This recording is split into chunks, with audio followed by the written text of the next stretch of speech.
and gentlemen, yes, this is your favorite show, Sports Unfolded, with your favorite hosts, Eric and Ron.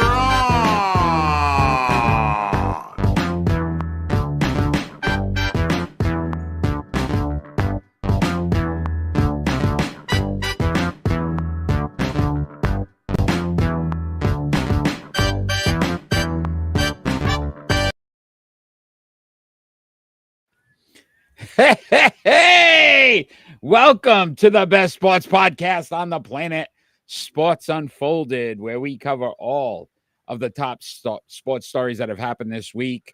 I am your host, Eric. My main man right over there, Ron. How are you tonight? Getting ready for the weekend. Getting ready. What a big weekend's coming up. We'll be talking about that. I hope you didn't jinx them, too, by the way.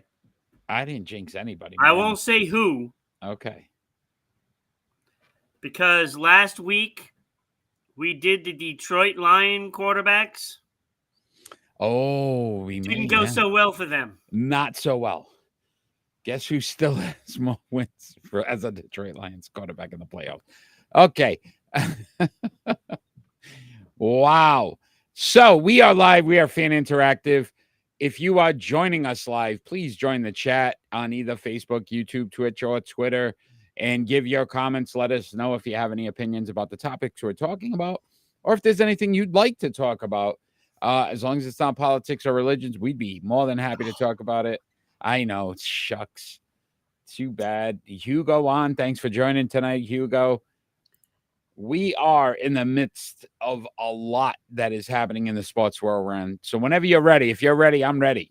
Oh, I'm ready. All right. Well, let's get this party started with our leadoff story. And that is one NFL championship weekend. And it's here this Sunday. We're going to talk about both matchups, and we're going to talk about our thoughts on what we think we can expect. We will do our predictions at the end of the show, so stay tuned to the end to make sure you can give your predictions and get your name on our over there is chart. the real Super Bowl. That is a rigged. It could be, Hugo. I don't listen. A lot has to go in favor one way or the other for a team to really. I mean, the evidence is just piling up. I mean, at times it looks brutal. I mean, phantom calls. I mean, there's been a lot for them to get there. Just saying. Rob from Cranston, thanks for joining. Appreciate it. Listen, at the end of the day, it happens. Listen, there's not going to be a game that you go into that you don't think there's been a bad call or something that was a little. It's an inside joke with the Aaron thing. We need Buffalo to win. But again, listen, we could sit back, say New England was fortunate enough with a lot of different calls. Yeah. These things happen. It is a legitimate thing in the NFL. I don't think it's lopsided to the point where people are like, oh, Kansas City, they're just making up calls. When the whole country creates memes for this. But let me ask you this. There has to be a point where they have to take a look at things, right? All right, let me ask you this question. Being a Patriot fan, how many years did we hear it? Yeah, but it seemed like, in the final 5-6 years of Brady's reign, Ron, they were trying to get him out of the game. They still talk about Spygate and taping practices and the first Super Bowl not being legitimate. That's talking about them in a negative way, not trying to rig it for them. They're trying to get rid of them. And I think this is when a team is successful. Yeah, the problem is when a team is successful as the Chiefs are, and what they're trying to accomplish, people are going to say that there's things that listen. But you know the best example. No, Ron, I will give you the best example. I'm going to give you the best example. Michael Jordan. They eventually started calling it the Jordan rules. There were certain rules that applied to Michael Jordan that didn't apply to any other basketball player. and he would get all the foul calls. He never fouled out of a game. It was never a foul. It was a great defensive play on Jordan's part because that's what the league does. I That's get what it. these leagues do.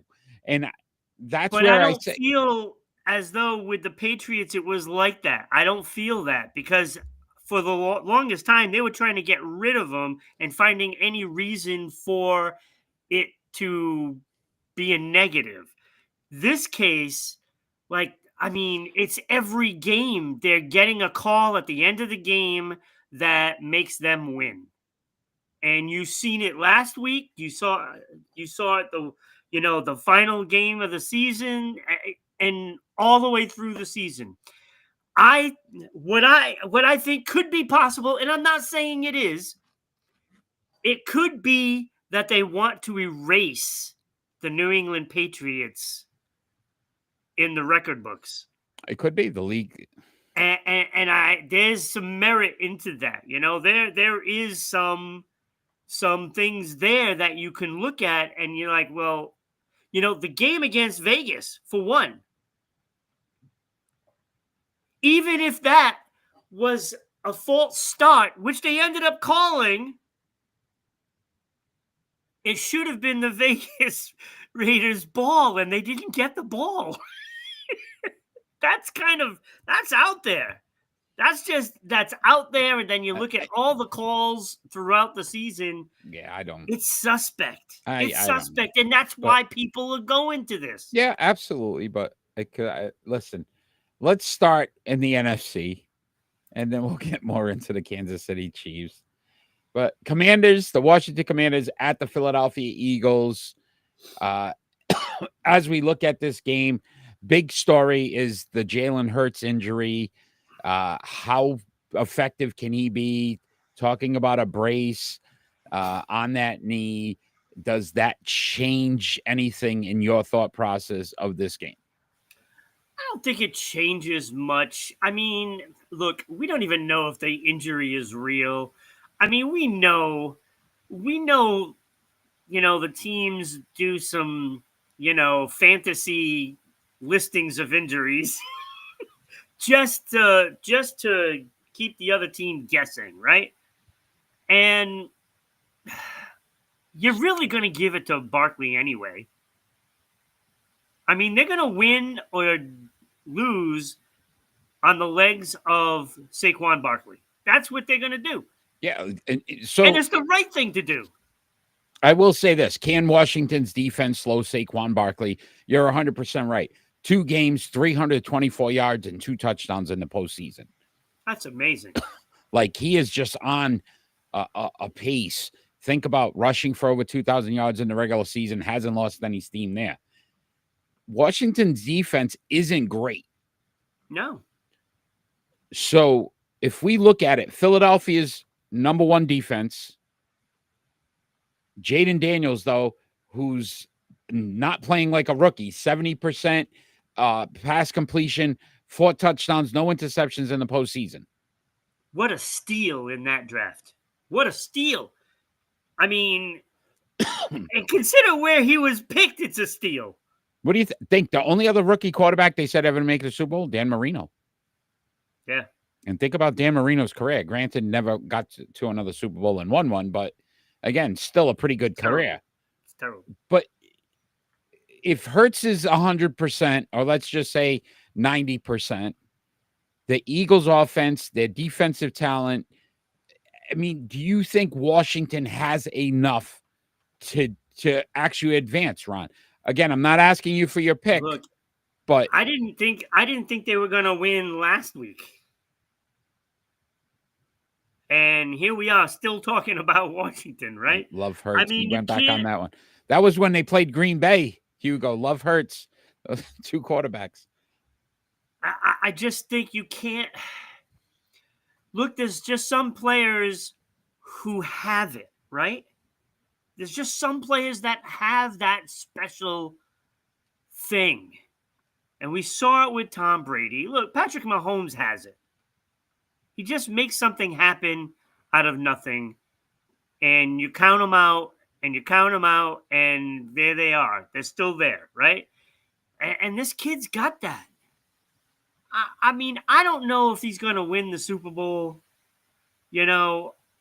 but I give them a chance to win this game.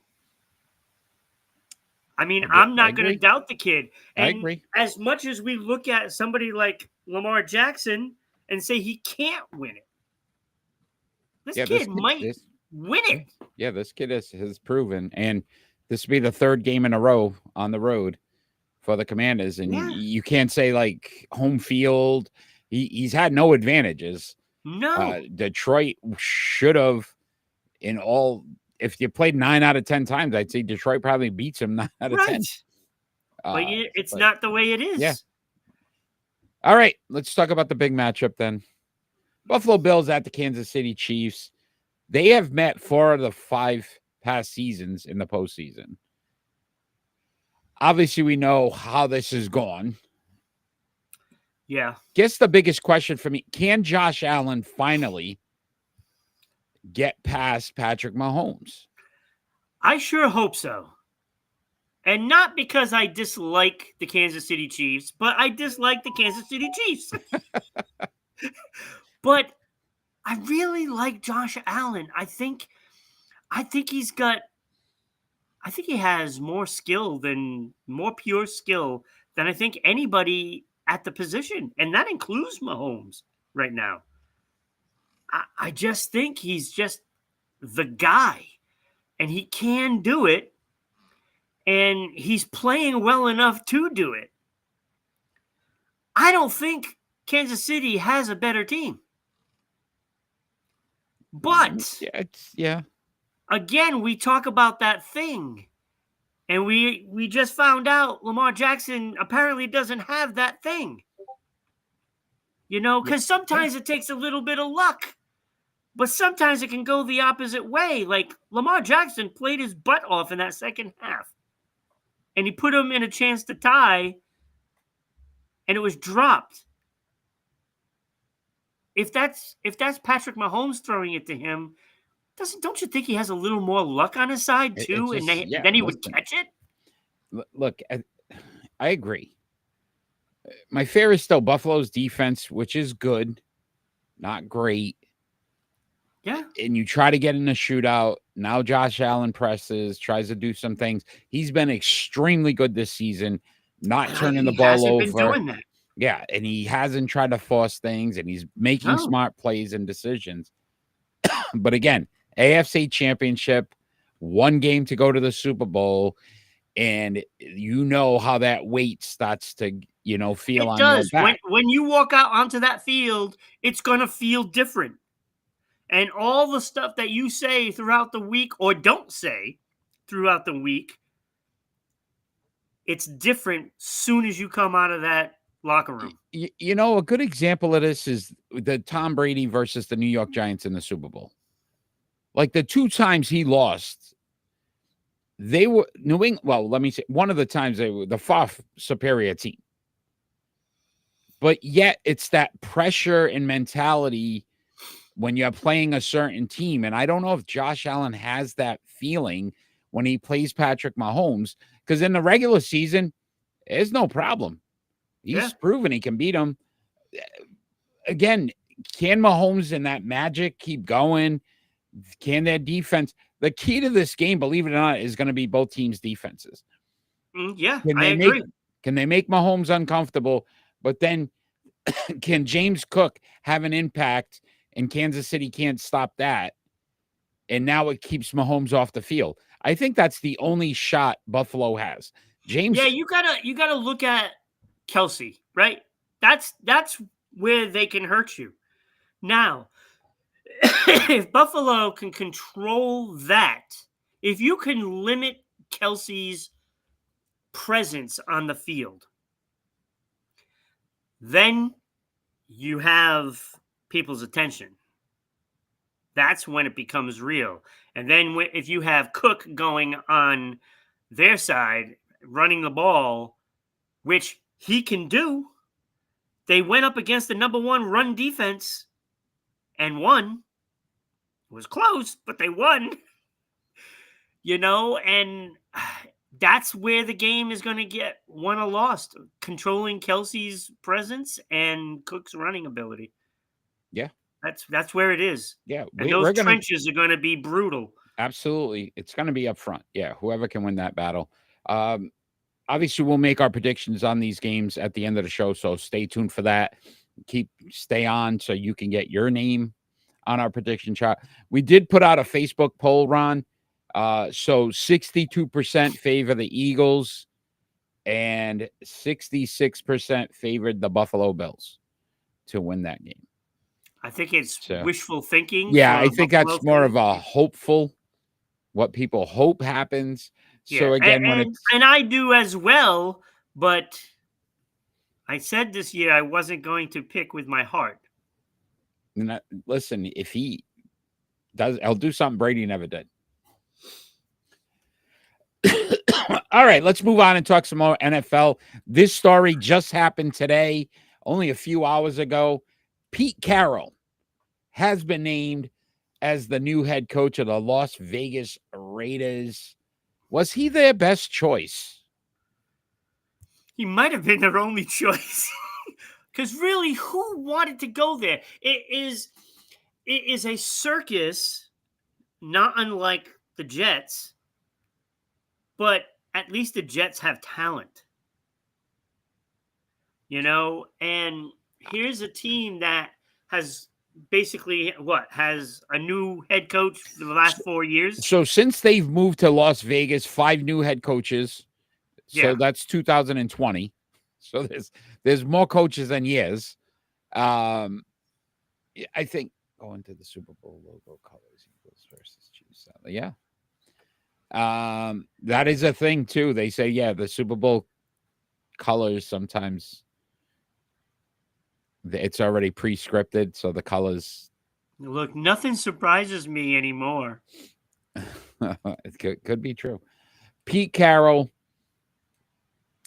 brings stability to this organization. He brings Washington and Buffalo. He brings a guy in. They bring a guy in now that honestly isn't going to allow that locker room to get out of control. No. It isn't going to be run by the players. He's been there, done that, knows coaching. Look, what you're going to get now is that if the season is a complete bust for the upcoming season, it's squarely on the players. It's squarely on the players. Yeah, he's a very good coach, Ron. Yeah. 170, 120, and 1 in his career.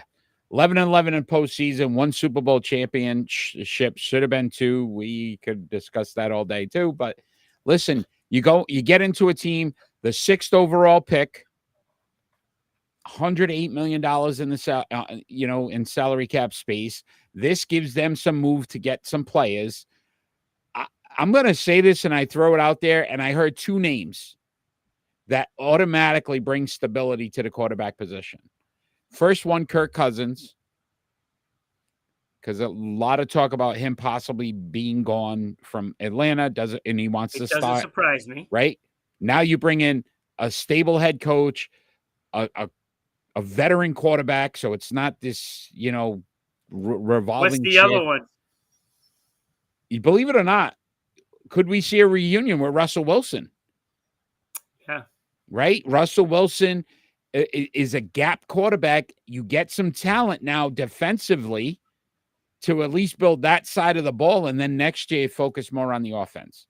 Yeah, I can see both happening. So there are worse options.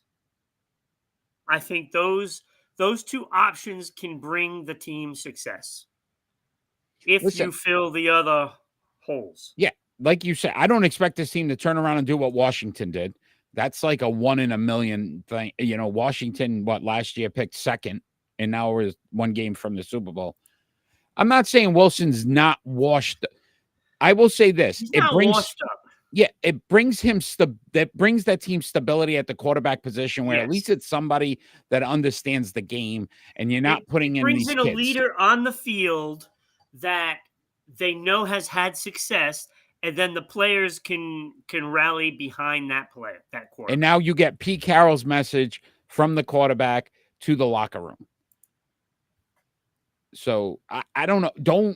I'm not saying Russell Wilson comes in and And tears wins it the up. Super Bowl. And You're not saying that. no, Yeah. I just bring stability back with this organization. You actually look at them and say, hey, they're respectable. Yeah, because they can draft a quarterback and have Russell Wilson tutor the kid. Yeah. Listen, And second that's round, third round. That's a great option, to be honest with you. I think that might be the better option for them because I think Russell Wilson can go in knowing that he's a placeholder, finishing out his career, and maybe starter for a year or two. Think about And this. then can retire. Did you that division, Andy Reid, Jim Harbaugh, Sean Payton, and now Pete Carroll. You're talking about some legends in the coaching ranks. That is four of the best right there. Right? That is insane. That part of it, AFC West, good luck. What a whew. I would not want to be in that division. And yet none of them can catch KC for whatever reason. Yeah, right. I don't know. We'll see. All right. Let's talk about one more story in the head coaching ranks, Ron. Liam Cohen has finally agreed to become the Jacksonville Jaguars head coach. Very strange story here. Originally interviewed, passed the job up, decided that he was going to stay in Tampa, signs the highest contract for an offensive coordinator in the league. He was going to be the highest paid offensive coordinator in the league. The Jaguars call him back to fly him back out there as they fire their general manager, and then he accepts the job. Can this work, Ron? Can this work then? Do you feel like there's too much here for this to work? Actually, it's quite the opposite. I don't think there's enough there for it to work. I'm sorry. I've never been a Trevor Lawrence guy. And, they brought in the quarterback guru to fix what was destroyed. His first year was good. Yeah. And, this is like not his rookie year, his first year under what's his name there? Who's that coach? I don't even remember now. Yeah, I don't even know. But if you look at it now, look at what Cohen did with Baker Mayfield. Like, I wouldn't have considered Baker Mayfield any different than Trevor Lawrence. Like, they're the same mold. What's the chances that Jacksonville abandons Lawrence and maybe a trade with Tampa Bay? I think the money wouldn't work. And I can't see, why would Baker want to leave? He's finally in a place where... Because he's with the guy that got him to that place. But, I mean, Tampa's been pretty good to Baker. I don't know. It could happen, but I think if he can do what he did with Baker, he can do it with Trevor Lawrence. I guess I have less confidence in Trevor Lawrence than Baker Mayfield, believe it or not. I'm more skeptical of the fact that you didn't want the job, then you take the job. Well, that too. And to me, it's like, are you really in this for the long haul? Or was this just like, okay, I didn't like that guy, so now I'm in. What happens when they bring the new GM in and things don't go so well? Could be a Monty scene. Right? So I don't know. Number five pick in this year's draft. So they're going to get a player, $34 million in cap space. So they're going to have to figure out some things if they're going to try to work some players in from free agency. But I don't know. I listen, 4-13 last year. This is where this football has changed. The Washington Commanders were 4-13 last year. If you have the cap space, you can change the whole landscape. But I will say this. Do you think Dan Quinn, who's coaching the Commanders, is a great coach? When that hire happened, did you put him at the top and said he's going to turn that franchise around and get him to an NFC championship game? No. So anything's possible. If he can get something out of Lawrence and tap some of the talent, the kid's not... He's talented. He's in the right division for that to happen. Exactly, right? The Colts and Houston, who can't figure out if they want to win or not, they just fired their offensive coordinator Yeah. after 2 seasons, and now all of a sudden here you go again. Like, it's a mess. These teams are a mess. So you never know. I think a team like that is too quick to fire somebody. Look, it happened, and they made the playoffs. So I think you ride it out and you try to put something else around the quarterback to make it happen. Or maybe you need a defensive piece. Like, to me, Houston firing anybody is ridiculous. Yeah, I thought that was silly. And now CJ Stroud, here you go, right? Now New he's back to offensive square coordinator. one. Like, I don't know. I don't know what they're going to do there. Here we go again. All right, we're going to move on, though. Great NFL talk. Thank you for the comments, Hugo. If anybody else is out there and wants to talk NFL, Oh, they're out there. right? Keep join the chat. Let us know, because we got a fun starting 5 coming up now.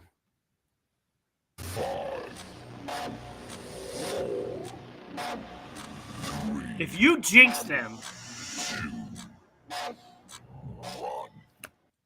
don't worry about last week and the Detroit Lions starting 5 quarterback. This week, we are giving you our starting 5 Buffalo Bills quarterbacks in their history, and it's only from the Buffalo piece. So some of these quarterbacks played in other teams and had different records. It could have been great. Just from Buffalo.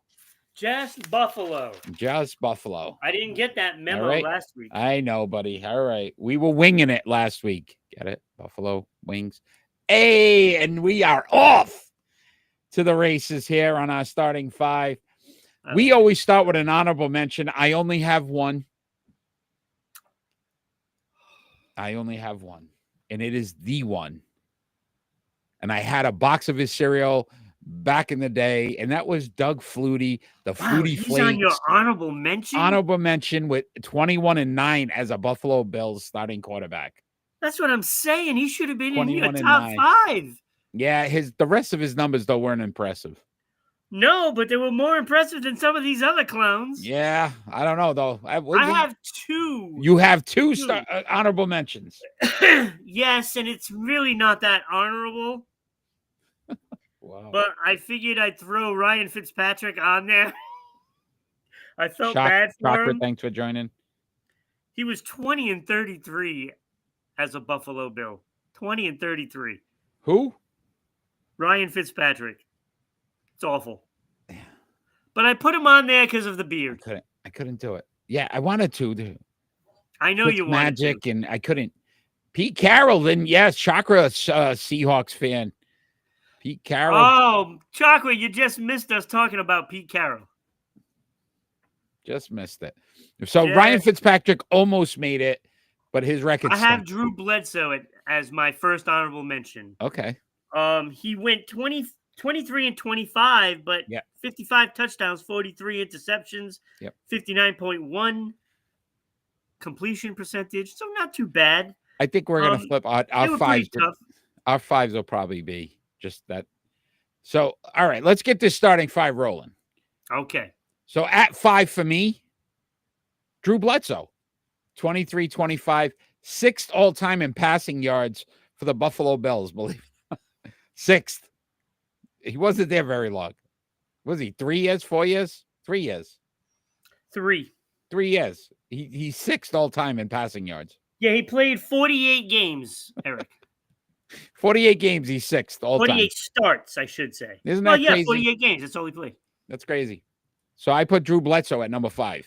Number 5, you probably have at number 4 then, Tyrod Taylor. Look, I look at his numbers. These numbers are pretty good. He went 23-20. It could have been better. 62.6% completion ratio. That's pretty damn good. You know, he had 51 touchdowns, 16 interceptions. That's fantastic. He did make a Pro Bowl, too. He made a Pro Bowl. That's important. But I had him at number 5. I thought he was pretty good. All right. At 4 for me, Jack Kemp, only man to win a championship for the Buffalo Yeah, Bills. that's why I had him one step higher. Granted, he's in the AFL, and he had 2 of them in 1964-65. 4th in wins all time, 4th in passing yards, 5th in touchdowns. He was 2-2 in the postseason, 43-31-3 in his career with the Buffalo Bills. So I went Jack Kemp at number 4. Yeah, and I know why you put him at number 4 because of those interceptions and touchdowns. That's hideous, but it's a different game then. At number 4, I had Doug Flutie. I mean, 21-9 record, that's a winner to me. He should have been given more of a chance. 56.3 percentage completions, 47 touchdowns, 30 interceptions, 1 Pro Bowl, 1 All-Pro. He was an All-Pro. Doug Flutie. Number 4. All right. At 3 for me, Joe Ferguson. 77 and 86 in his career. What? He's number 2 all-time in passing yards at I don't 27,590. 3rd in touchdowns with 181 touchdowns. He was 1-3 in the postseason. Joe Ferguson. I don't even have him anywhere on my list. In fact, I have a squiggle through his line on my page. Okay. Look, I mean, you have a losing record and you throw more interceptions than touchdowns. You're not making my list. Started for a long time for them. Yeah, I don't care. That's why. That's why he had 77 wins, because he was there forever. Second all-time in 1-3 in the postseason, by the way. Second all-time in passing. Yeah, I don't care. He didn't make my list. Number 3, I have Jack Kemp. He would have been higher if it wasn't for the fact of those 77 touchdown passes and 132 interceptions. He would have been higher. Different game back then, but that's still a lot of missed throws. Crazy. But 4 Pro Bowls, 1 All-Pro, an AFL championship, like you said, and 2. a Player of the Year for AFL. 2. Yeah, 2 No. championships. 64 and 65. That's not what it said on my thing. Yep. You only have 2 wins and 2 losses. Oh, You were 2-0 in one season for the postseason. Listen, it really don't matter. 1. All right, at number 2, the man who's starting right now, Josh Allen, 76 and 34. He's 3rd all-time in passing, 2nd in touchdowns, 195 touchdowns, 7-5 in the postseason, possibly 8-5 to 9-5, depending on how this season goes. But Josh Allen, the 2nd best quarterback in Buffalo Bills history. I have him at number 2 as well. That could change this season. If he wins the Super Bowl, he's number 1. All right, because I think we're going to have the same number 1. And that's going to be Jim Kelly. Jim Kelly. JP Lossman. Yes. It was a close. I debated on that one. 101 and 59, number 1 all-time in passing yards, number 1 in touchdowns, 9-8 in the postseason, but obviously 4 straight Super Bowls with the and that's why he's there, right? That's why he's number 1. 4 straight Super Bowls. That is not an easy feat, you know. That's a very capable quarterback. Oh, excuse me. But it can all be washed out with a Super Bowl win for Josh Allen this year. Yeah, no, absolutely. He'll do something that nobody else could do for Buffalo. That's win an NFL title. All right, that's our starting 5 Buffalo Bills quarterbacks. We'll see if we jinx another team this week. And then what we'll do is, Ron. I forgot what was in there. Hold on, though. I have an idea, Ron. You have an idea. I had an epiphany. We are now. Listen, you need anybody watching live right now. Field television. Field television. Remember that back in the day? I will say this, Ron. We are going to make the entire country happy. And this is how we're going to do it. If the Buffalo Bills lose, Then we have jinxed Detroit. We have jinxed Buffalo. Next we will do week- the Kansas City Chiefs starting 5 quarterbacks for the Super Bowl and jinx them. Right. I like that idea. This is Hopefully what America it's wants. not a jinx, though. This is what America wants. Yes. So we can give it to you. So tune in to Sports Unfolded. If the Kansas City Chiefs win, we will jinx them as well. If Buffalo does win this, then we'll have to do Buffalo again. All right, Ron. Let us start talking about some other sports, and let's talk about the NBA and our Boston Celtics. Who do you blame for their recent struggles? What's wrong with this team? I hate to say it, but it just looks like they're cruising. It's almost like they're waiting to get to the postseason. Yeah. Right. And I hate that. I think they've got that championship hangover. I will say this. I am squarely putting a lot of blame on Joe Mazzulla because that is a coach and his responsibility to make sure the players don't lose focus, that don't look at the season and say, oh, it's not a big deal. You are not getting the number 1 seed. You are not getting home court advantage in the postseason the way it's going. You're 6 games, I think, 6 games already behind Cleveland. Yeah, I believe so. And, so I don't like what I'm seeing.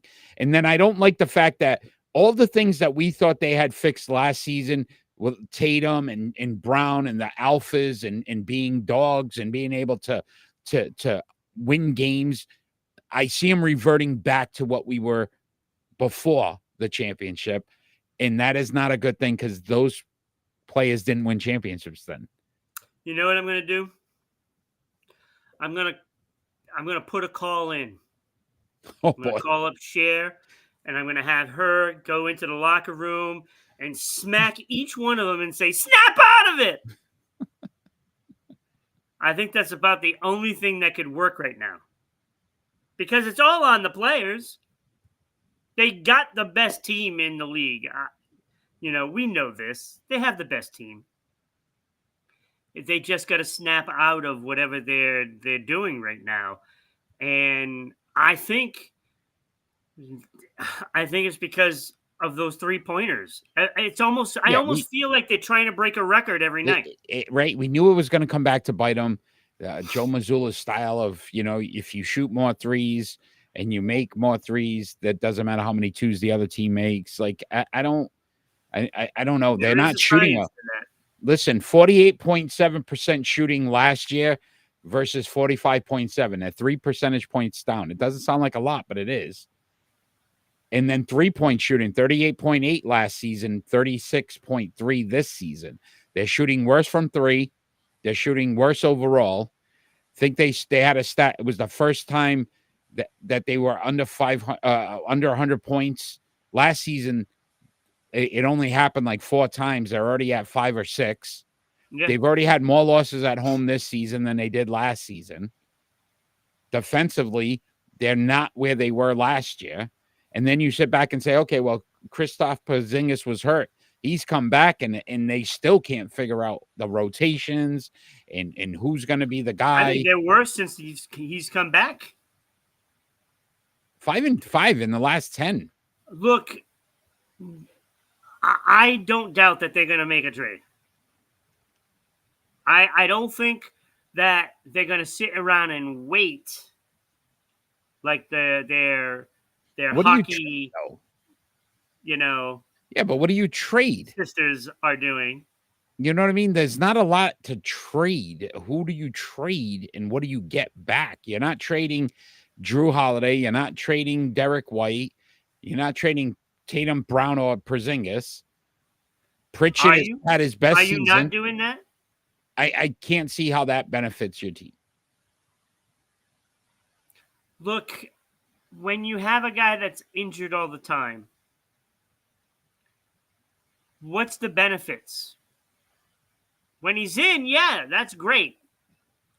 But when is he in? The issue becomes this, Ron. You got to blame ownership now because They signed all these guys to top dollar contracts. It's not Yeah. going to be easy to move them anyway. And what does ownership do? They're selling a team. They don't care. They're going to leave the next owner with some big This is the decisions. problem with all of this, right? So when it really comes down to, then we're pointing the fingers at the ownership, because if they don't care, that's going to trickle down. And the players know that they're for sale, because they're not looking at it like the team is for sale. They are for sale. And that is affecting those players, whether we believe that or not. That's what's happening here. It's the ultimate sale of the Boston Celtics. Yeah. And frankly, I think they're idiots for wanting to sell this team. Yeah, like think about it. You just won a world championship. You sat back now and said that's what you wanted. You got it, and then the next thing you do is put them on the market. Yeah, it makes no sense. Look, this screams Miami Marlins. It screams Miami Marlins. And it's affecting the players, and it's clear that it is. It's like that girl you took to the prom that one night, and then you never talked to her again, Ron. Like you got what you wanted, and then you just let. Don't point the fingers at me, because when you point, you got 3 more pointing back at you. Oh, it happened 3 times with me. No, I will say that I think you're right when it comes to that ownership piece. These players are looking at it like, we just poured our heart and soul, got a championship for you, and we thought now you don't want us. Yeah, now we're gonna run this thing for a while, and it's like, no, see you later. That's not nice. See, aha. Hugo knows. It's my fault. You did the prom thing. People believe it, Ron. I didn't do anything. That's on you. Damn, man. You're like Kenny. See, people know. Listen, they know, Ron. They can see it. Hey, they don't know. They can Look, see it. I tell it like it is. That's why I lose Christmas cards every year. But I'm right about this. It has to be the ownership, and they're looking like they're not wanted. Like that's what they're playing like they're not wanted anymore, and they're just going through the motions. Cuz look, they're human.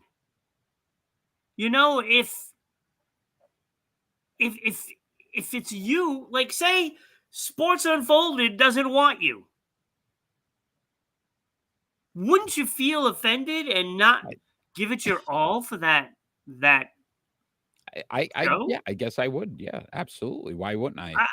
So they are human, and as much as they're gonna say no, we're just not playing well. That is a factor. If you're not wanted, you're just out of sorts. So I guess my question would be, can it turn around? Can they turn it around this season? Because obviously the sale won't go through in enough time for them to, have a new ownership. You know what I do if I'm Joe Mazzulla? I make them watch Major League. What are they going to start taking off pieces of the suit? I don't know, but I would make them watch Major League. You get a Wick, look, a Wick because Grossbeck. They are trying to sell you. You get a Wick Grossbeck standee, and then you just start peeling off pieces of his suit. Hey, you know what though? Wouldn't it work? Wouldn't it work? I don't know. I don't know if those guys want to see that. I don't know. Maybe his wife. I don't know. I'm just saying, because there's a lot of similar aspects to this. They want to sell it off, and what do you do when you want to sell a team? You start stripping it down, right? Yeah. Tell me that this team, if they don't sell it before the season's out, they're going to start trading away pieces. You know this, right? Absolutely. Absolutely. All right. It's kind of sad. We'll see if they turn it around after a blowout loss to the Lakers. Yes. To the Lakers. Oh, please. When it gets bad, and that's pretty bad. When you lose to LeBron, yeah. Oh, your guy. All right, Ron, let's talk some Major League Baseball. Hall of Fame All right. has inducted This is 3. happy, right? This is a happy story. I don't think so. I'm a little upset about this one. I know we're gonna fight about this. I don't know if we're gonna fight about this. They've inducted 3 new players into the Hall: CC Sabathia, Ichiro, Suzaki, and Billy Wagner. Did they get it right?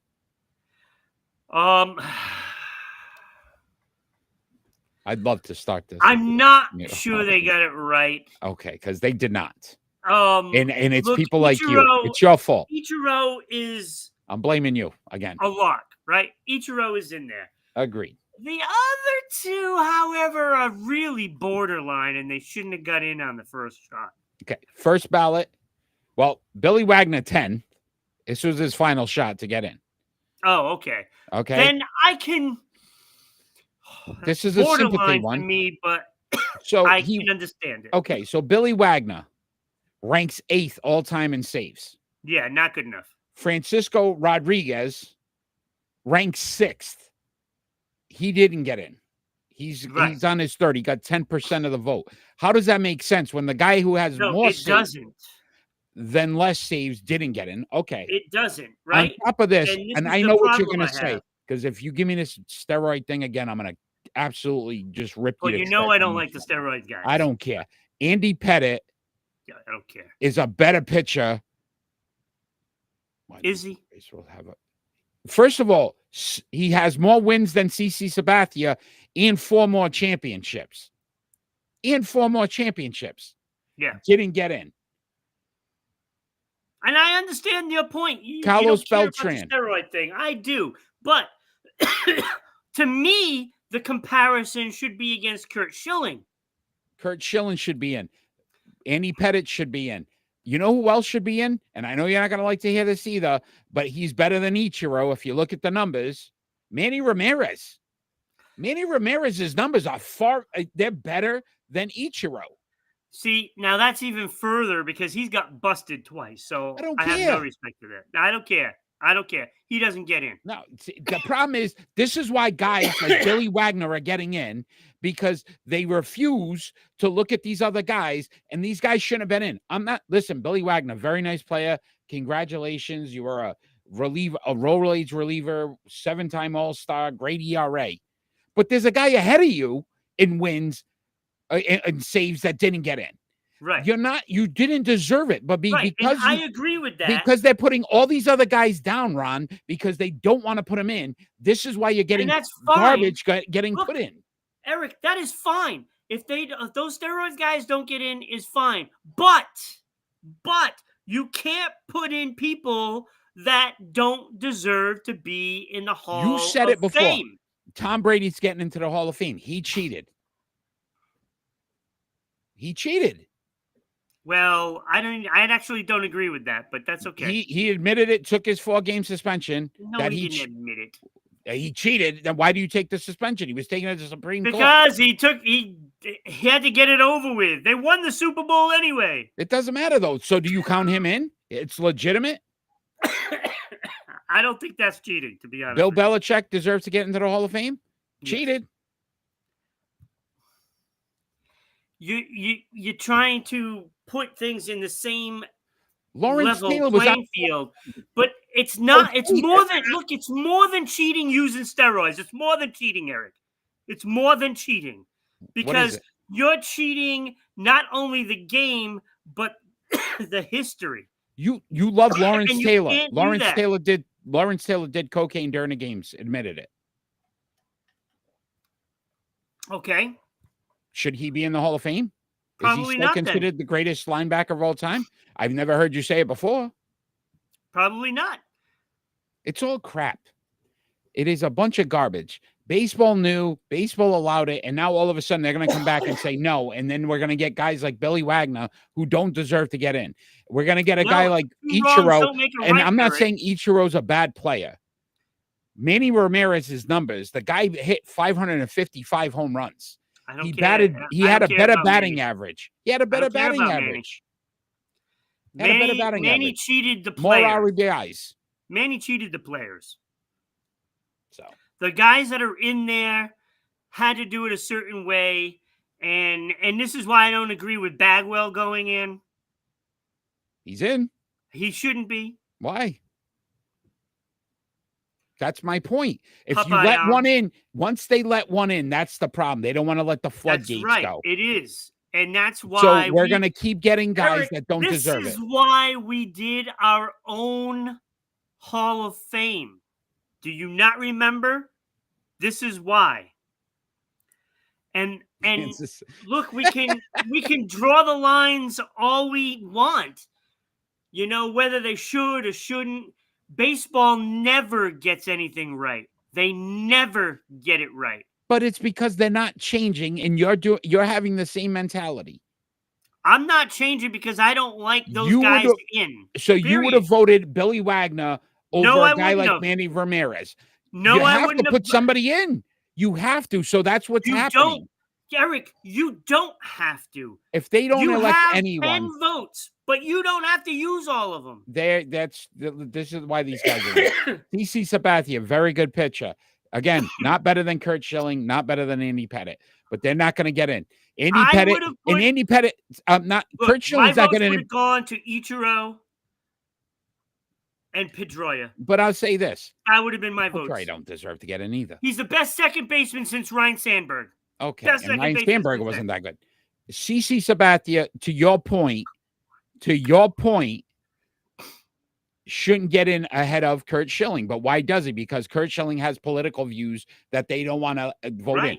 Okay, so great. So then if they don't like somebody's political views, they don't get in. If they did steroids, they don't get in. So And we're just going to keep letting all these other guys That's in. the thing. That's why these guys are getting in, Ron. They need to change the mentality. James just said it. Let the best players in, regardless of the label. Let the best players in. These guys have the numbers to get in. They're not going to let them in, and you're going to keep getting average players. Simple, right? You're getting average players. If you're a hitter, you need to have 3,000 hits. Okay, Ron, let me ask you this question. Or 500 home runs. What does it mean to you to have somebody in the Hall of Fame? They have to be the best players in the league. Okay, you're getting average players now, which is diminishing the Hall of Fame.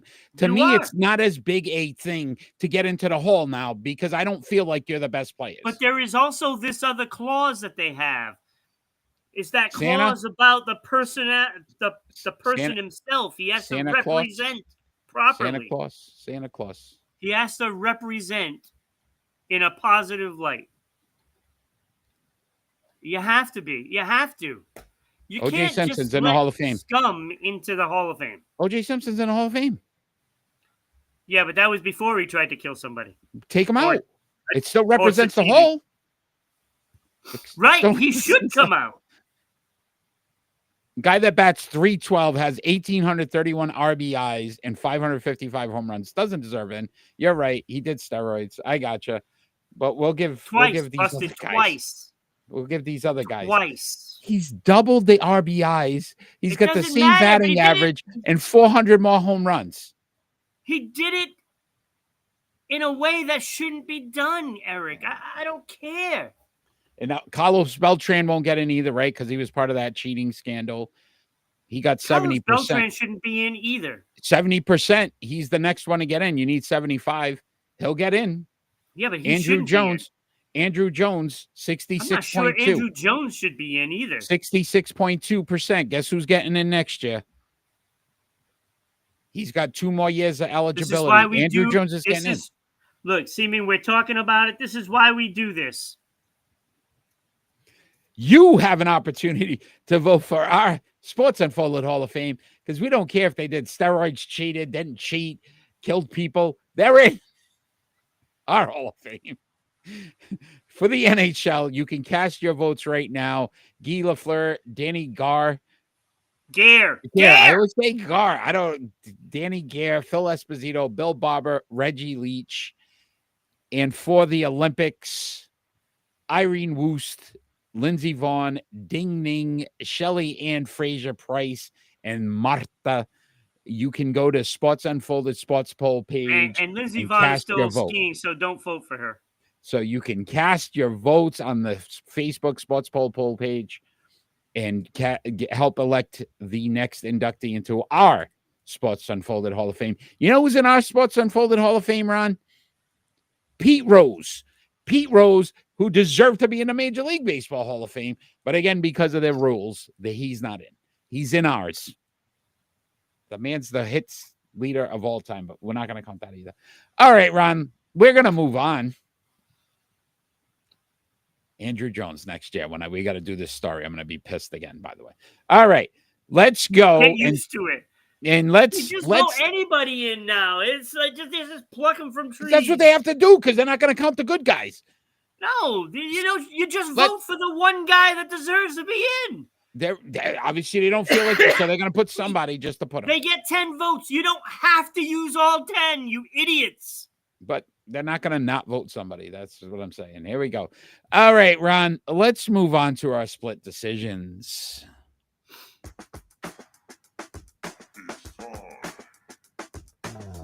Moving on. This is going to spurn some other things. All right. Our split decision segment, basically we give each other 2 more likely questions, and then we have to make a decision. I am first this week, Ron, so I will start us off. Ron, which NBA number 1 pick is more likely to win a championship first? Cade Cunningham of the Pistons, Paolo Banchero of the Magic, or Victor Wembanyama of the Spurs? I'll go Victor Wembanyama. Orlando has a good team. What? Orlando's a good team. Yeah, but I think he's going to win it first.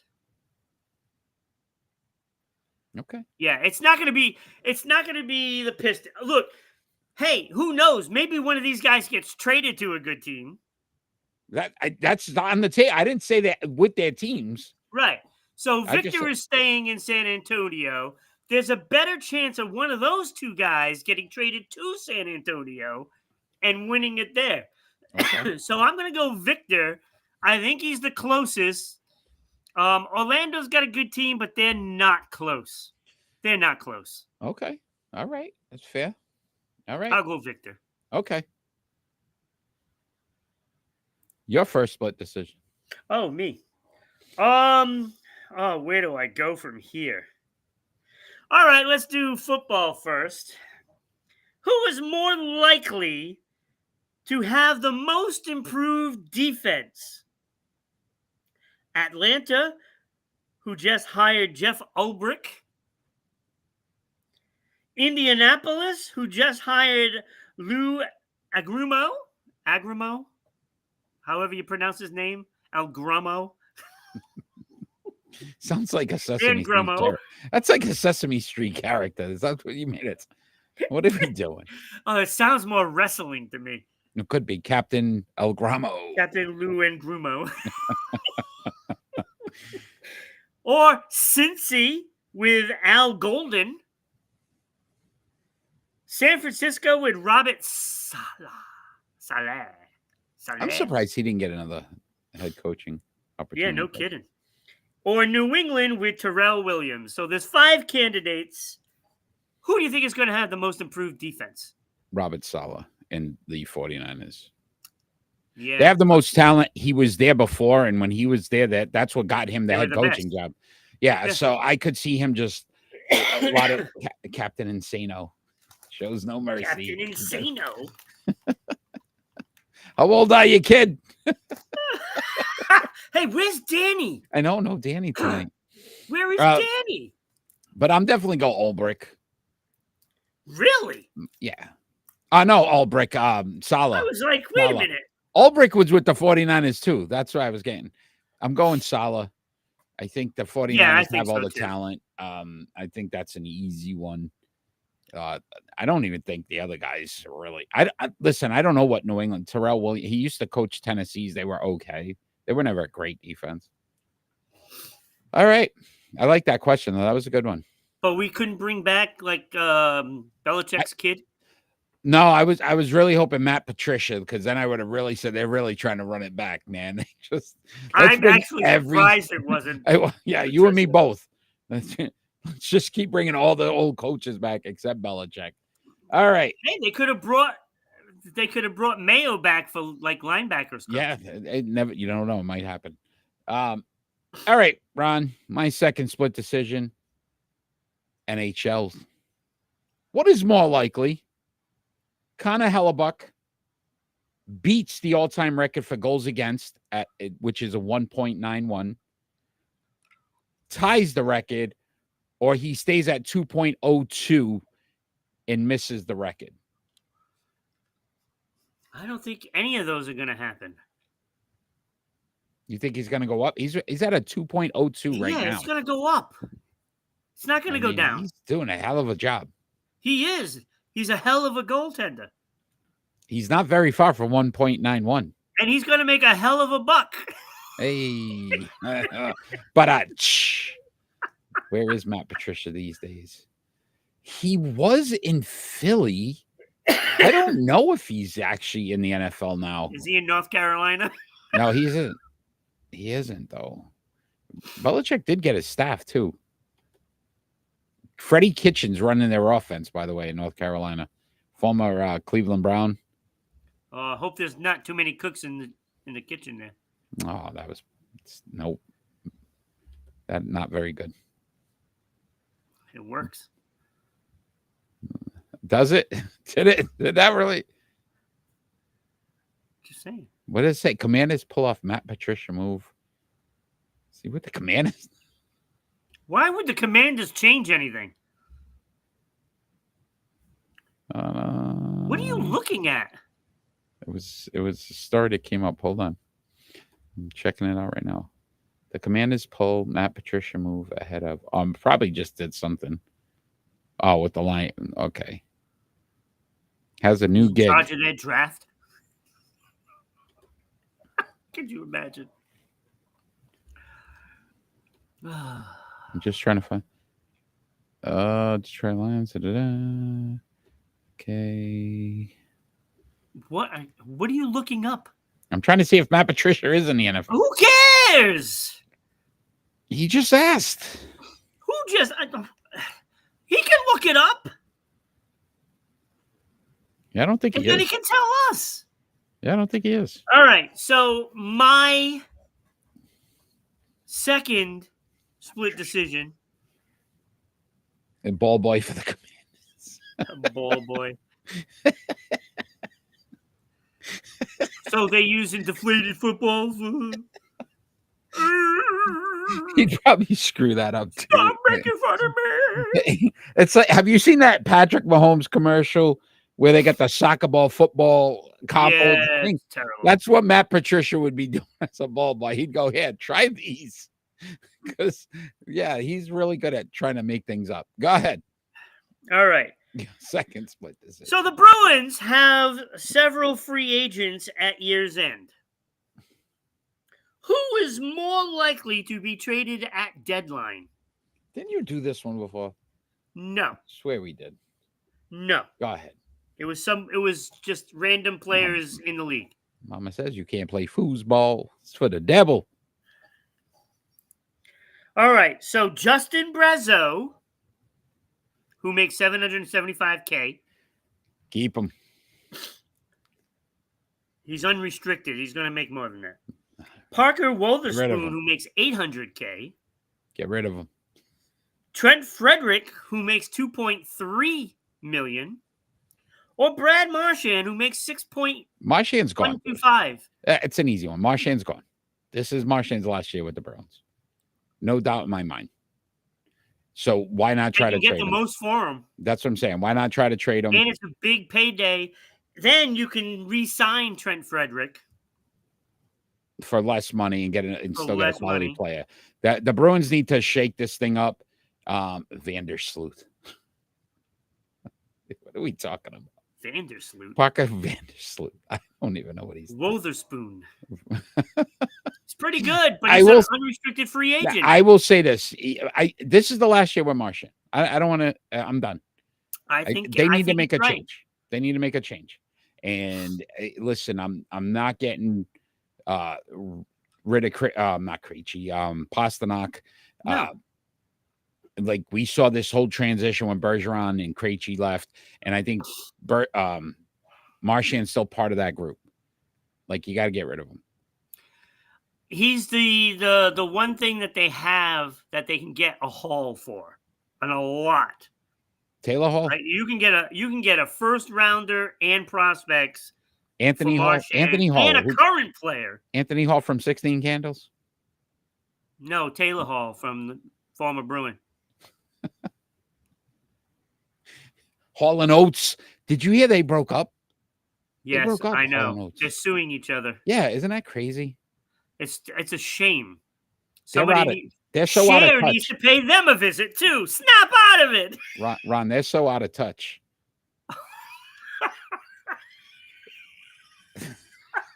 You're out of touch. I'm out of touch. Let's go tonight on Sports Unfolded with all the goofiness. I'm gonna choke. Oh my God! I couldn't use man-eater. It just didn't That make was your sense. best one in 4 years. Because man-eater wouldn't have made sense. Or Private. That was your best eye, one in 4 years, dude. Like, it wouldn't have made sense. No, Eric, my singing, I know, not very good. I'll stick to just podcasting. All right. No, but in all fairness, no, you're right. They do need to trade Marchand, and I hate saying it because he's still a great player. Yeah, but it's time. I think it's time. I think he's lost. They have to do something to shake this team up. You know what happened, though, too, Ron? And we're going to move on pretty soon to talk some more NHL. But when he was the rat and he was that agitator, he was so much more valuable to the Bruins. And it's kind of, he's had to pull that back, right? Because of the worst thing was him becoming captain. So I just feel like, because now he's the example. Yeah, so he couldn't do that. He can't do that stuff anymore. So I think it's showing. Time. Let's move on from him.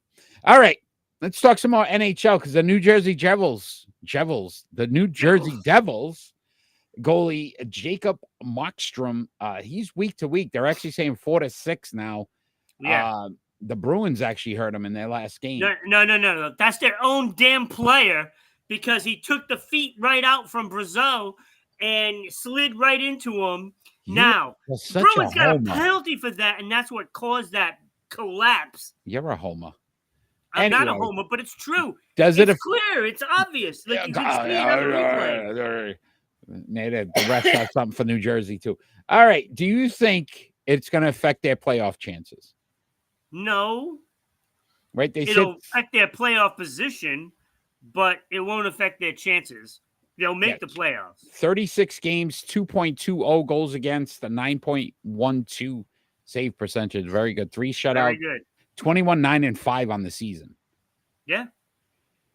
Listen, they're 4th in the Eastern Conference, 1 point ahead of Florida. So you already know that Florida's going to take the 3rd overall in the Metropolitan. And he's got the majority of their games, right? They could possibly hold on to 3rd. I'm not so sure. I think they might end up being a wild card team, which spells trouble for, the black and gold, because now Pittsburgh will have no chance. I like what you did there. I saw what you did there. So how do they make up for this injury, Ron, until he gets back? What do you think New Jersey's plan would be? Probably trade for another goaltender. All right. Well, let's see how the Devils make out, because this is going to be an interesting. This what they can trade for Korpisalo. You're trading everybody. Great. You're trading everybody off the Bruins right now. Oh, I am. Oh, believe me, I'd be working overtime if I was a GM. Lindholm, Elias Lindholm, their new signing, gone. Zadorov, gone. Okay. Wotherspoon, gone. Let's see what happens. All right, Ron. It is time for pick and roll. It's time for pick and roll. We are on episode 4 of season 5. That is so crazy to say. And for Pete's sakes, that's crazy to say, Ron. But we are pick and roll. We always try to kind of coordinated with our episode. 4 hits and 4 stolen bases in a game. These were the last 5 players to do it. Ellie, De La Cruz, Ichiro, Julio Bourbon, Carl Crawford, and Kenny Lofton. We're going to rank them from 5 to 1. I am first, Ron, so I will start us off. Number 5, Julio Bourbon. Very short career, it seems like. Batted 273, 219 hits, 8 home runs, 112 runs, 76 runs batted in, and 47 stolen bases. 10% of his stolen bases were in that one game. That is pretty crazy to think about. Wow. My goodness. It was 9%. Come on. It's pretty damn close, man. Wow. All right, buddy. All right. Well, what happened to this guy? I don't know, but he had a game. I'll tell you that. He had a game with 4 hits, 4 stolen bases. Fantastic game, and you can't make a roster somewhere? Yeah, that is insane. Like, how do you not make like a Kansas City Royals roster or a Pittsburgh Pirates roster? How do you not do that? It's pretty crazy. How do you not make, an LA Angel roster? I don't know.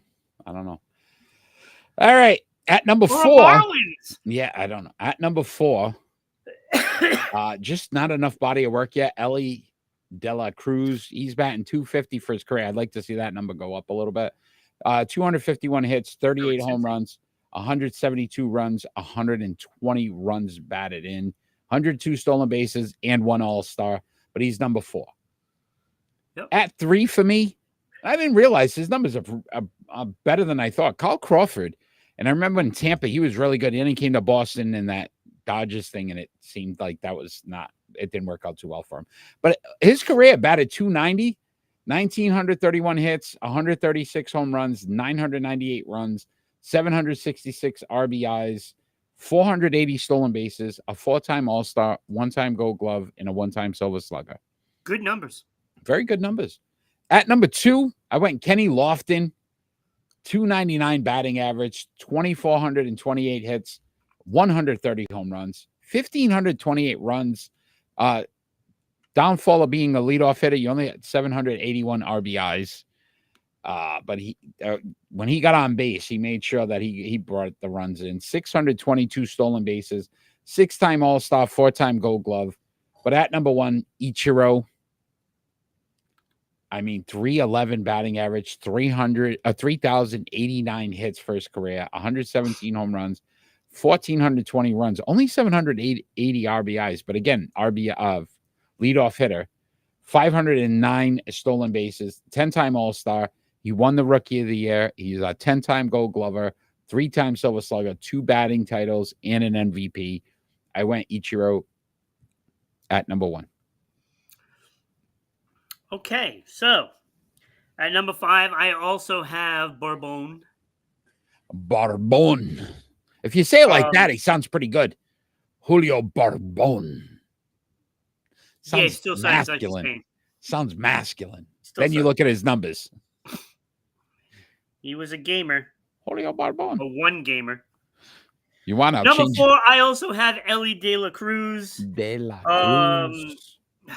He's had 1 good year so far. He should change his name to Soul. De La Soul. That would be pretty good. It's the me, myself, and I. So we'll see if he can run it back next year, if he can get 25 home runs again. Number 3, I also have Carl Crawford. Also have Carl Crawford at number 3. Good job. Number 2 and 1 were a little bit difficult. And I know you're looking like, how is this difficult? Well, Ichiro had 9,934 at-bats. That is 1,800 more than Kenny Lofton.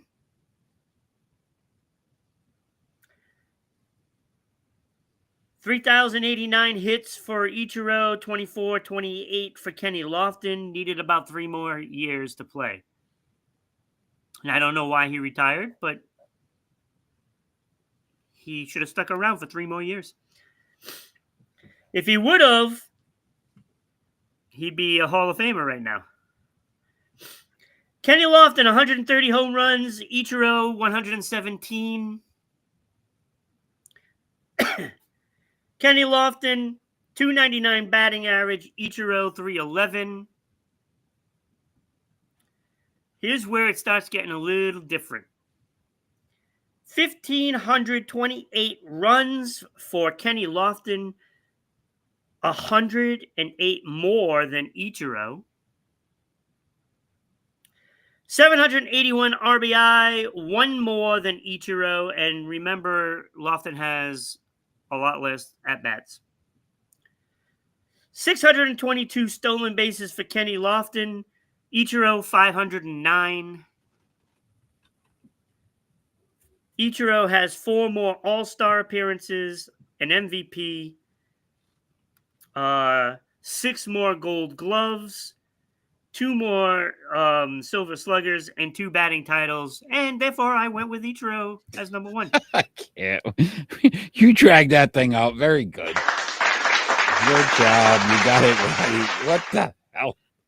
I was just pointing out it was a little closer than. All right, I get you where you were coming given. from. It wasn't like, okay, all right. Boom, Ichiro number 1. It was like that, but okay. Kenny Lofton was a great player. All right. No, I got you. All right, my friend.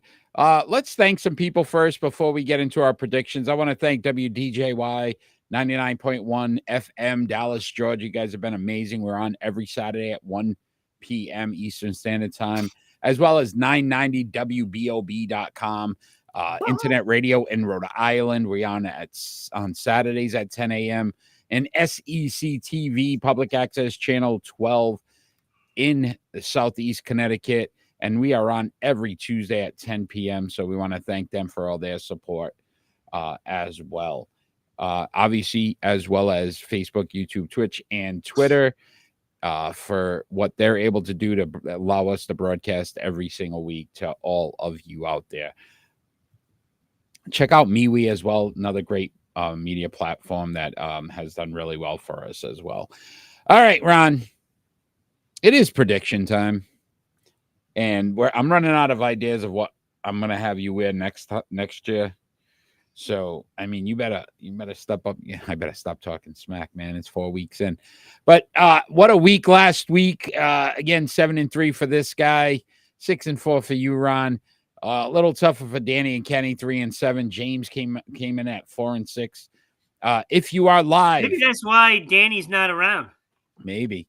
If you are live and want to join the prediction chart, please give us your picks as we call them out. I know Chakra was on, James is on, Hugo. So give us your picks as we go through and we can get your name added to the chart.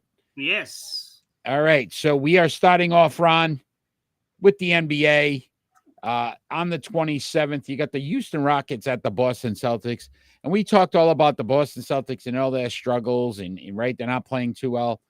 I think they're going to start to turn it around. This is the game that does it at home when you got Ime Udoka coming back to town. And I think Boston's going to want to show that they are still a force in the East. And I'm going with Boston.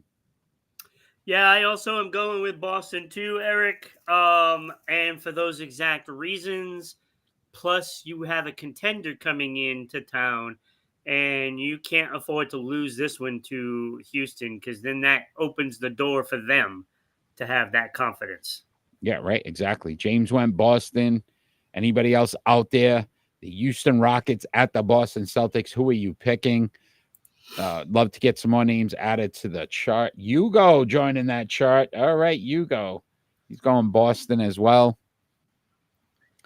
Another NBA game run on the slate on the 29th. You get the Denver Nuggets at the New York Knicks. Who do you have? I've got the Denver Nuggets winning this one, Eric. Crazy stat. 5 straight triple-double games for Jokic, the man's on fire. I like the Knicks. I think they're a very good team. They play well at home. But I went Denver as well. I just feel like they're starting to get their mojo going. Yeah, Jokic is like, hey, enough talk about SGA. Yeah, and all those guys, right? No, I'm the MVP. I'm the true MVP. It's kind of crazy to think about. Yeah. But Denver Nuggets at the New York Knicks. Who do you have out there?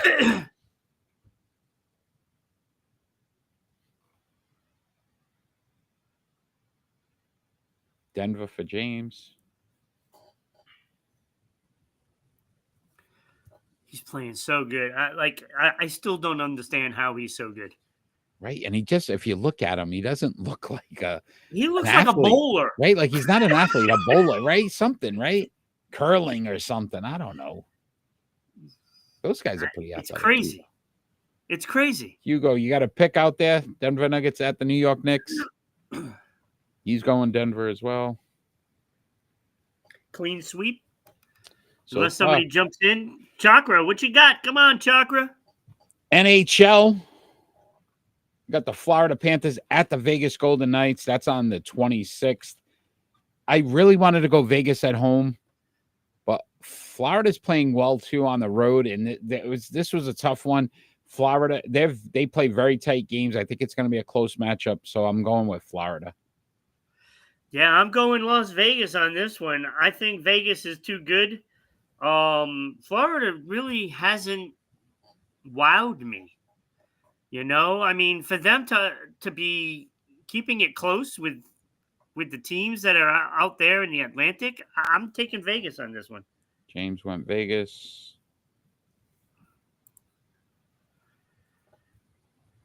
Hey, baby, let's go to Vegas. We're missing Kenny. We're missing Viva Danny. Las Vegas. Hugo went Vegas as well. All right. Not putting in his 2 cents. NHL as well, Ron. Carolina Hurricanes at the New York Rangers. That's also on the 26th. What do you have? Yeah, I'm going Carolina. I just think Carolina right now is got the division, right at the top, and they're not going to let the Rangers up. They're going to keep them down. Okay. Rangers in their last 10 are like 7-0-3. They have not lost the game. They're starting to figure some things out, and I think the trades have helped them because I think certain guys are playing a little better now based on that because they're a little nervous. So I went the Rangers here. James going Carolina. Hugo going Carolina. All right. NFL, my friend. Here it is. NFC Championship game on the 26th this Sunday. The Washington Commanders at the Philadelphia Eagles. I truly think Jaden Daniels is doing some amazing things, but I really feel like the Philadelphia defense is going to create enough problems to make it difficult enough. And Saquon Barkley, who has been on a remarkable tear, will carry the Philadelphia Eagles to the Super Bowl. So I'm going Philadelphia. See, I think Jaden Daniels is on the verge of doing something special. He has basically carried this team, willed this team into the championship game.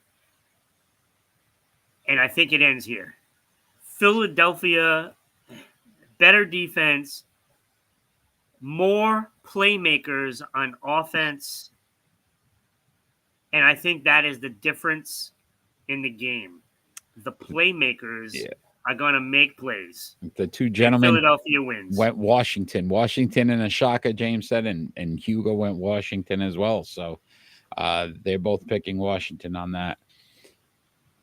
Also, this Sunday, AFC Championship game, the Buffalo Bills at the Kansas City Chiefs. Ron, who do you have? Look, it's going to be an 11-on-12 game. Oh, boy. There we go. 11-on-12. Oh, I can't with you.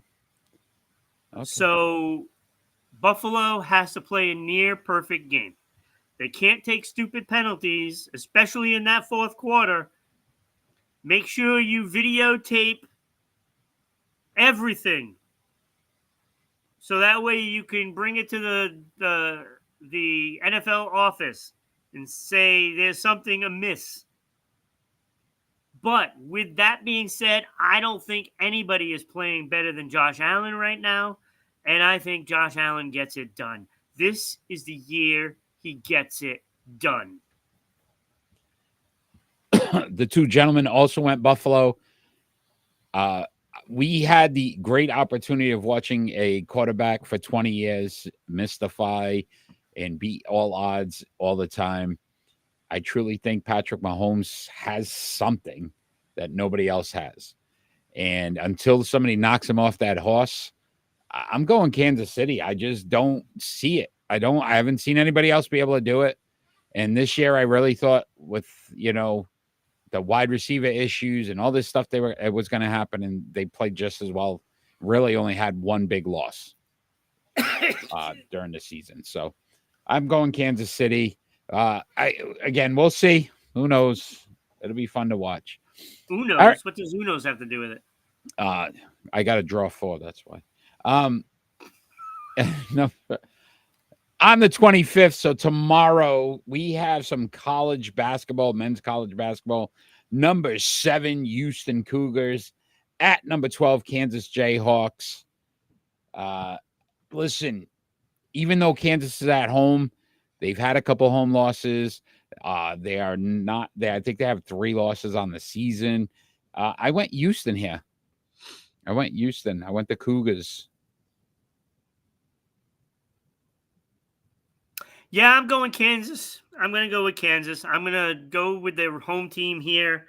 I've already been the victim of taking the higher seed in men's, and they are not doing anything. So I'm just going to go Oppo, and I'm going to go Kansas City. Kansas, not Kansas City. Ooh. See, you already got Kansas City on the mind, bro. No. The Jayhawks. This is the Kansas that we're talking about winning. Hugo, do you have a pick?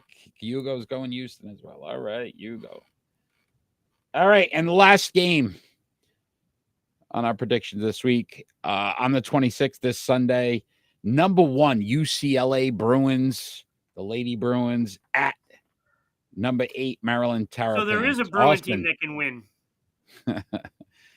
Austin, thank you for joining. So this is you, my friend. Who do you have? That's a tough one. I'm going to go UCLA, though. All right. UCLA, undefeated. Yeah. I believe they remain undefeated. Maryland, good team, though. Very good team. They are a good team. I'm going the Bruins here.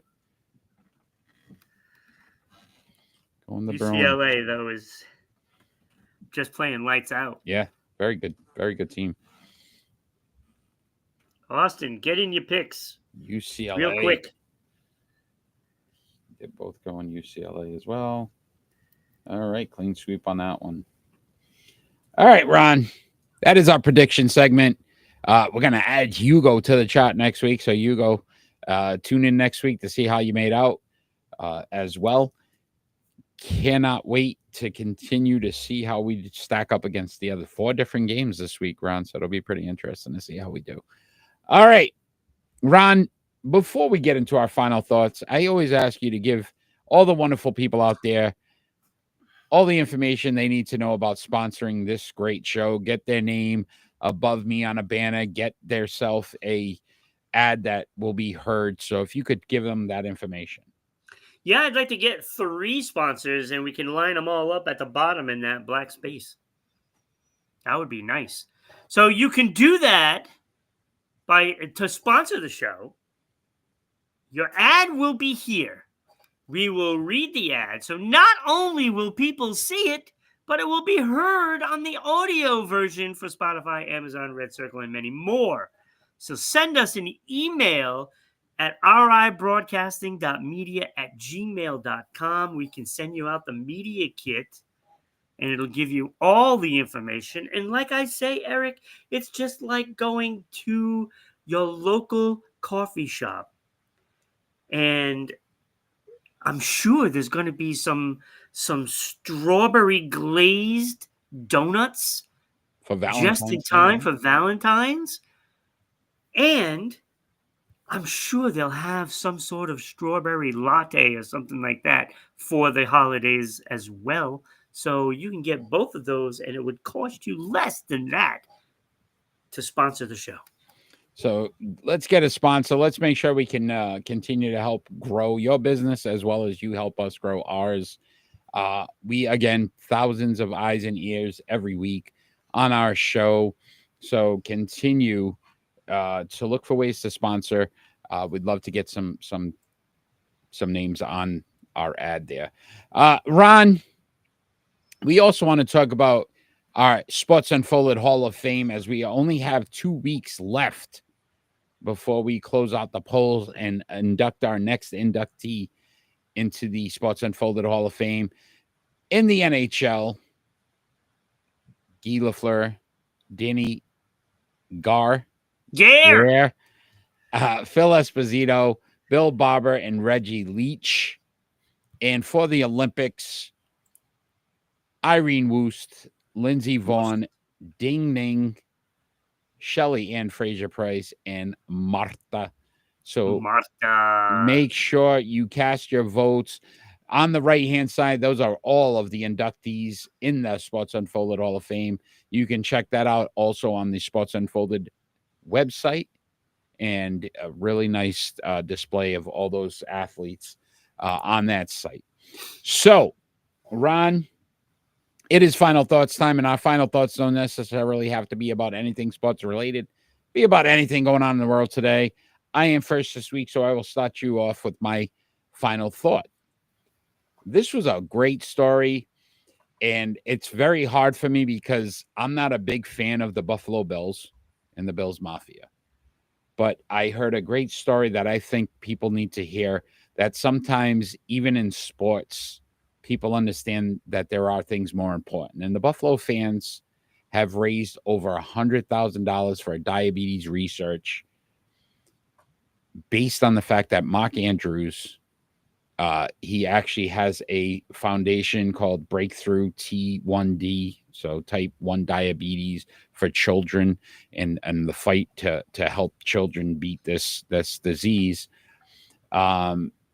And it's because most of the Baltimore Raven fans were basically criticizing Andrews for dropping that pass, blasted him on Instagram and all these things. And the Bills Mafia decided they were going to do a GoFundMe page, and they were just trying to raise basically like $500 to at least donate. Ended up raising $100,000 for that foundation. Sports sometimes brings out good in people too, and I was proud to see that. Listen, it's not their player. It was an opposing player, and realistically could have possibly lost the game. If he had caught that 2 points, they go to overtime, who knows? But they saw how their fans treated him in Baltimore, and these fans in Buffalo stepped up to try to make it a little better because he beat himself up about that. So great job to Buffalo Bills fans. Even as a New England fan, we're not big Buffalo Bills fans, but I thought that was such a great story, and I wanted to share that. So proud of the Buffalo Mafia and the Bills Mafia for that. That's my final thought. So should I not like Josh Allen as a player? He's a Bills fan. I mean, listen, where we're at right now, we kind of got to root for other people. Look, that's a great story. And when you think about it, because that was the one that I was going to use. I don't know how we do that. It's all the time. It's all the time. I love this fan gift to what they've done for sports, because look, we've seen it all the time throughout sports. You know, there's always that guy that takes the brunt of the criticism. And as a Red Sox fan, I really know this because we all remember Bill Buckner, who himself was a great defensive player. But it happens It happens all the time. Every year, there's always somebody. And when it's relentless, they can't seem to put back their careers. And I fear for Andrews for this. And he's a hell of a player. It happens, and I get it. It blew the game. But they are human. And a lot of players never recover from this kind of a thing. And we've seen it every year. Eric, I mean, think about all these things. Bucky Dent hitting the home run. Mm-hmm. How about Eckersley giving up to Gibson? Like, yeah, you didn't do your job. But it happens, and I think it's bad that we really criticize, and I do it too. I criticize players all the time. Like, I went years hating Gord Kluzak after being picked number 1 overall and amounted to nothing. What a waste of a pick. But there comes a point in time where, you got to eventually stop the criticism. That's all. That's really what I wanted, because I know what he went through, and I know a bunch of there's a player every year that gets criticized for something, and a lot of those players never make it back to where they were. That's it. All right. Well, that was our show tonight. I want to thank everybody that joined us live. Chakra, Hugo, James, Austin. You guys were amazing tonight. Thank you for the participation. Hopefully those that have joined live that didn't chime in next week, join us. Yeah, no. Friday, 6 p.m. Eastern Standard Time. And join the chat. Let us know. We love to chat with our fans. Again, you can listen to us tomorrow at 10 a.m. on 990wbob.com. That is in Rhode Island Internet Radio Station, as well as WDJY 99.1 FM in Dallas, Georgia. And then this Tuesday, SEC TV Public Access at 10 p.m. on Channel 12 in Southeast Connecticut. So all we ask for is that you like, share, follow our show. Check out our social media platforms. Check out the Sports Unfolded website as well for any other information. And make sure you cast your votes for that Hall of Fame. Let's get some of those Hall of Fames. But we will see you next Friday. We'll have a Super Bowl. We'll know who's going to be in. So I'm sure we'll have a lot to talk about there, as well as we prepare for our Super Bowl preview show. That's right. But I want to thank everyone again. Please like, share, follow our show. Listen to us on our social media platforms, in audio platforms. We will see you next Friday at 6 p.m. Eastern Standard Time. And all we ask for every single show is that we get peace on earth. Have a great night, everybody.